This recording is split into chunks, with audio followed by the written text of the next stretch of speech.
இன்னைக்கு நம்ம குரோகோஸ் basketball season 2 13th எபிசோட தான் பார்க்க போறோம். ககாமிய அமெரிக்காக்கு அனுப்பி விட்டுருக்கோங்கிற விஷயத்த கோச் ரீகோ எல்லார்கிட்டயும் சொல்றாங்க. அது மட்டும் இல்லாம இந்த சேரின் ஸ்கூலோட இன்னொரு பிரான்ச் பார்த்தா லாஸ் ஏஞ்சலஸ் அமெரிக்கால இருக்காமா. ஸ்கூல்ல இருந்தே அப்ராட்ல போய் ஷார்ட் டேர்மா படிக்கிறதுக்காக இந்த எக்ஸ்சேஞ்ச் ஸ்டூடெண்ட் ப்ரோக்ராம் அப்படின்னு சொல்லி ஒன்னு கண்டக்ட் பண்ணுவாங்க. சோ அந்த ப்ரோக்ராமுக்கு கீழே தான் ககாமிய அனுப்பி வைக்கிறது மட்டும் இல்லாம ஆக்சுவலி அமெரிக்கால நம்ம ககாமிக்கு பாஸ்கெட்பால் சொல்லி கொடுத்த மாஸ்டர் அப்படின்னு சொல்லி ஒருத்தர் இருக்கிறாராமா. இதப்ப எங்களுக்குள்ள சொல்லவே இல்லையான்னு பசங்களாம் ஷாக் ஆனா நேத்து நைட் வரைக்கும் எனக்கே இந்த மேட்டர்லாம் தெரியாது. அவன் போய் இம்ப்ரூவ் ஆயிட்டு வரட்டும், முதல்ல நீங்க வாங்கடான்னு திருப்பி அவங்க அப்பா கிட்ட கூட்டிட்டு போய் வீக்கெண்டுன்னு வந்துட்டு அவங்களோட ஸ்டாமினாவையும் பிசிக்கையும் மட்டும் இம்ப்ரூவ் பண்றதுக்காக கார்டியோ ட்ரைனிங்க அதிகமா கொடுக்கறாங்க.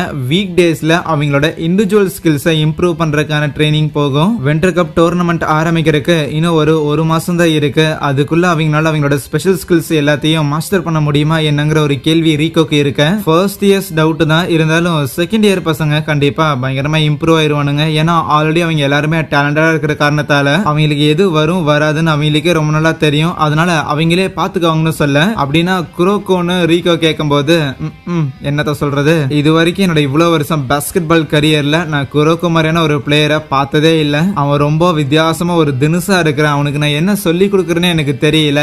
அதனால ஒரு சின்ன அட்வைஸ் மட்டும் கொடுத்துட்டு கூடிய சீக்கிரம் உன்னை ஸ்டாப் பண்றதுக்கான ஆளுங்க வருவாங்க. அப்படி வந்தாங்கன்னா அதை ஓவர் கம் பண்ண முயற்சி பண்ணு தான் சொல்லி வச்சிருந்திருக்குன்னு சொல்லுவாரு. ககாமி பையன் அங்க ஸ்ட்ரீட் பாஸ்கெட் பால்லாம் ஆடி ட்ரைனிங் எடுத்துக்கிட்டு இருக்கேன். இந்த ரியோட்டா பையனும் அதே மாதிரி கடினமா ட்ரெயின் பண்றான். ஈவன் நம்ம மிடோரிமாவும் அதே மாதிரி தான். அப்புறம் அந்த முராசகிங்கிற பையன் இருக்கிறான்ல, அவனுமே கொஞ்சம் ஹார்டா ட்ரெயின் பண்ற மாதிரி தெரியுதா. இருந்தாலும் நடுவுல கம்ப்ளைண்ட் பண்ணிட்டே இருப்பான், சே எனக்கு இது பண்ணவே பிடிக்கலன்னு. அப்ப டட்சியாவும் கேட்பான், உனக்கு தான் பிராக்டிஸ் பண்ணவே பிடிக்காது, அப்படி இருக்கும்போது எதுக்கு இவ்வளவு ஹார்டரா புஷ் பண்றேன்னு கேட்டா, எனக்கு பிராக்டிஸ் பண்றது பிடிக்காதுதான், ஆனா தோக்குறது இன்னுமே எனக்கு பிடிக்காதுன்னு வின்டர் கப்போட சீரியஸ்னஸ் அவனுக்கு புரிஞ்சிருக்கு.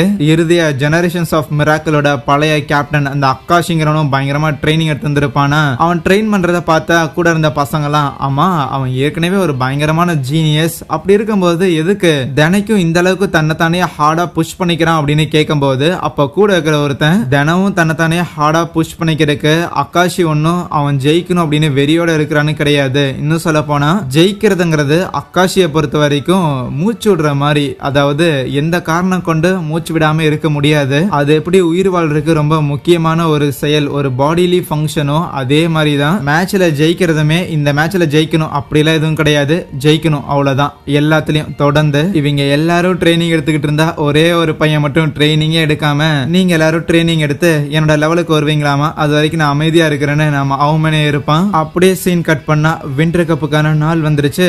ஓபனிங் செரமனி அட்டெண்ட் பண்றதுக்காக நம்ம ஹீரோஸ் எல்லாரும் வந்திருப்பாங்களா. மத்தியானத்துக்கு மேலதான் மேட்ச் நடக்க போது. இருந்தாலும் ஓபனிங் செரமனி அட்டெண்ட் பண்றதுக்கு இந்த ககாமி பையன் எங்க ஆளை காணோம் அப்படின்னு ரீகா கதறிக்கிட்டு இருக்க. அந்த வின்டர் கப்ல பார்ட்டிசிபேட் பண்றதுக்காக ஜப்பான்ல இருந்து ஏகப்பட்ட பெரிய பெரிய டீம் எல்லாம் வந்திருப்பாங்களா. தோடா இந்த டீம் எல்லாத்தையும் நம்ம ஸ்போர்ட்ஸ் மேகசின்ல பாத்துருக்கோம்ல அப்படின்னு சொல்லி பசங்க எல்லாம் பதறிட்டு இருக்க. கேப்டன் ஹியூகா தான், ஏன்டாடே அவனுங்களெல்லாம் பார்த்து அப்படி அட்மையர் பண்ணிட்டு இருக்கிறீங்க, நம்மள மட்டும் என்ன வின்டர் கப்புக்கு வெத்தலை பாக்க வச்சு அழைச்சாங்க, நம்மளும் கஷ்டப்பட்டு தான் வந்திருக்கோம், அதனால தலைநமுழுது நெல்லுங்கடான்னு சொல்லிட்டு அந்த அளவு பதறிட்டு இருப்பான். ஆமா இல்ல எல்லா டீமும் இருக்கிறானுங்களேன்னு. அப்ப குரோகோக்கு ஒரு மெசேஜ் வருமா, அதனால இங்க இருந்து கிளம்பணும்னு சொல்லும் போது இன்னும் அந்த ககாமி பையனையும் ஆளக்கான நீ எங்கடா கலந்துக்கலான்னு பாக்குறேன்னு நம்ம ரீகோ காண்டாகும் போது, இல்ல எனக்கு ஒரு சமன் அனுப்பியிருக்காங்கன்னு சொல்லுவானா.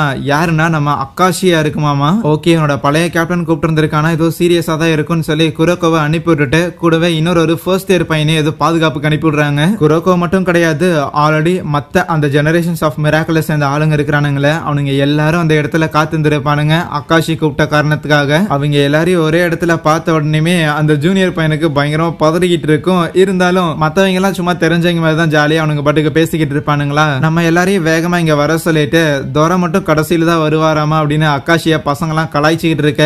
இறுதியா அந்த அக்காஷிங்கிறவன் ஜெனரேஷன்ஸ் ஆஃப் மிராக்கிளோட ஃபார்மர் கேப்டன் அங்க வந்து நிக்கிறான். நான் என்னோட பழைய டீம்மேட்ஸ் கூட தான் பேசணும்னு விருப்பப்பட்டேன். குட்டி பையன் நீ யாரு, இங்க இருந்து கிளம்புன்னு சொல்லும் போது நானும் கிளம்புதான் பாக்குறேன், கால் தான் நகர மாட்டேங்குதுன்னு நினைக்கும் போது ககாமி பின்னாடி வந்துட்டு, ஹலோ அப்புறம் நீங்க தான் அக்காஷியா, உன்னை நான் பர்சனலா மீட் பண்ணணும்னு நினைச்சேன், எப்படியோ பார்த்தாச்சுன்னு சொல்லும் போது அப்ப அக்காஷி லக்கி ஐட்டம்னு சொல்லி மிடோரிமா ஒரு கத்திரிக்கோளை வச்சிருந்திருப்பானா, அதை வாங்கி நம்ம ககாமிய குத்த போயிருந்திருப்பான். ஜஸ்ட் மிஸ்ல எஸ்கேப். அடங்கப்பா மர்டர் பண்ண பாக்குறான்னு பதர்னா அவன் என்னன்னா ரொம்ப அசால்ட்டாவே, நான் தான் என்னோட டீம்மேட்ஸ் கிட்ட தான் பேசணும்னு விருப்பப்பட்டேன், உங்களை எல்லாரும் இங்க இருந்து கிளம்பதாடா சொன்னேன்னு அந்த கத்திரிக்கோளை வச்சு கொஞ்சம் நீளமா வளர்ந்த அவனோட முடிய வெட்ட ஆரம்பிப்பான். அது மட்டும் இல்லாம அவனுக்கு ககாமி ககாமியை பத்தியும் தெரிஞ்சிருக்கு.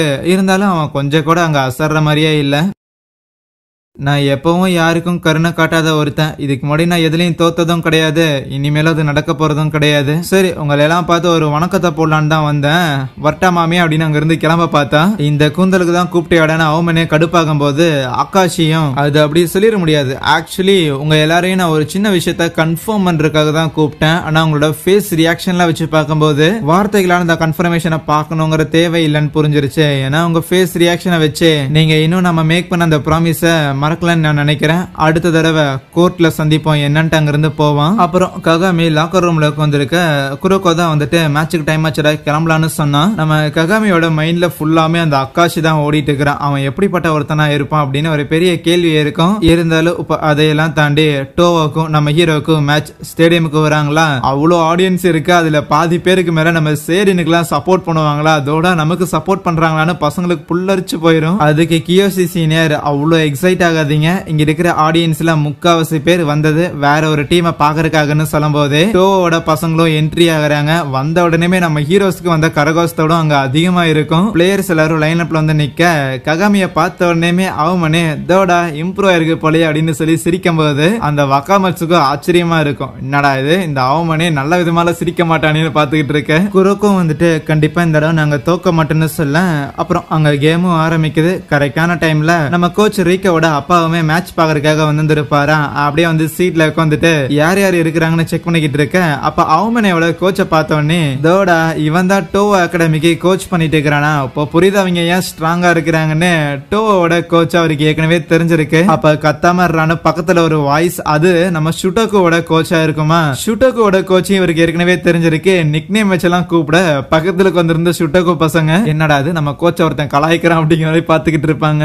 சரி, நீ எதுக்கு இந்த மேட்ச் பார்க்க வந்தேன்னு கேட்கும் போதுதான் லைக் சேரின்ல வந்து கோச்சா இருக்கிற அந்த ரீகோங்கிற பொண்ணு அவ என் பொண்ணு தான். அதுவும் இல்லாம அந்த டீமுக்கு ஒரு மாசம் நான் டீச் பண்ண வேண்டியதா இருந்துச்சு. ஓ, நீ கோச் பண்ணிருக்கியான்னு ஷுட்டோக்கோட கோச்சும் லைட்டா இன்ட்ரெஸ்ட் காட்டுறாரு. இருந்தாலும் நீ கோச் பண்றதை எப்போ விட்டுட்டு இல்லன்னு கேட்டதுக்கு ஆமா விட்டுட்டேன், ஆனா இப்போதைக்கு இந்த ஒரு மாசம் பசங்க என்ன கத்துக்கிட்டாங்க அப்படிங்கறத பாக்குறதுக்கு எனக்கு கொஞ்சம் ஆர்வமா இருக்குதுன்னு சொல்லுவான். மேட்சும் ஆரம்பிச்சிருக்கு. நம்ம பசங்க தான் பாலை எடுத்துட்டு முதல்ல கொண்டு போய் ஸ்கோர் பண்ணிடணும்னு இருப்பாங்க. அது ரீகோட இன்ஸ்ட்ரக்ஷனா இருக்கும். ஏன்னா கண்டிப்பா அந்த டோவோ பயங்கர ஸ்ட்ராங்கான ஒரு டீம். ஆரம்பத்திலே கொஞ்சம் டிஃபென்சிவா ஆடுறது எதுவுமே வந்து ஒர்க் ஆகாது. எடுத்தோடனே அஃபென்சிவா ஆடணும், பாயிண்டர் ஸ்கோர் பண்ணணும், அவ்வளவுதான். அதே மாதிரிதான் போய் பாலை எடுத்துட்டு போவாங்க. ஆனா எடுத்துட்டு போன உடனே அங்க டோவோட பசங்க எல்லாரும் அப்படியே சுத்து போட்டு அவங்கள நகர விடுற மாதிரியே தெரியல. கொஞ்சம் கேப் கிடைச்சா என்ன வேணாலும் பண்ணிடுவானுங்க. நம்ம ஹீரோஸ் அவனுங்க அண்டர் எஸ்டிமேட் பண்ற மாதிரியே தெரியல. உள்ள போந்து இசுகி கையில இருக்கிற பாலை எடுத்து அந்த சக்குரங்கிற பையன் ஷூட் பண்ண போற மாதிரி தெரியும். ஆனா அவன் ஆக்சுவலி ஷூட் பண்ணல. ரேதர் அவமனேக்கு வச்சு கொடுக்க அவன் அந்த இடத்துல ஒரு டங்க் அடிக்கிறான். என்ன ககாமி இன்னும் எதுவும் பண்ணாம இருக்கிறியா அப்படின்னு வெறுப்பேத்திட்டு இருப்பானா. அதுக்கப்புறம் திருப்பி பால் வருது. நம்ம குரோக்கோ பையனும் புதுசா பாசிங் டெக்னிக் ஏதோ ஒன்னு கத்து வச்சிருந்திருக்கான் அப்படின்னு காமிச்சு அங்கே இந்த ஒரு எபிசோடையும் முடிக்கிறாங்க. So yeah, thank you.